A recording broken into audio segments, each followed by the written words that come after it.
Lajeng kula matur kagem para jamaah panitia, saya bapak-bapak, ibu-ibu, ibu-ibu niku enten sing dadi panitia. Ora sah njaluk diopahi daging. Nek ora diopahi daging rasah nesu. Ora iso.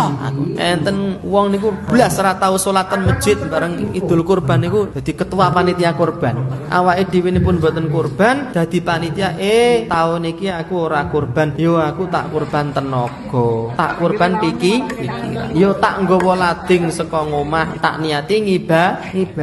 Ora kabeh kudu diijoli duit napa daging mboten. Nek enten blanja opah rupa duit keng masjid alhamdulillah, masjide nggih tuna kok. Kasih ora duwe kok. Senin Kamis kok nggih. Infake ya nihil gitu. Wong ngopahi wong semono akeh atusan gitu. Sing ra tau ning masjid mara gitu. Dadi atusan wong rekoso to nggih. Mila kula matur nek awake dhewe dadi panitia ikhlas lila legowo. Ora diwenehi daging nggih mboten sah nesu. Cukup jatahe awake dhewe padha warga liyane.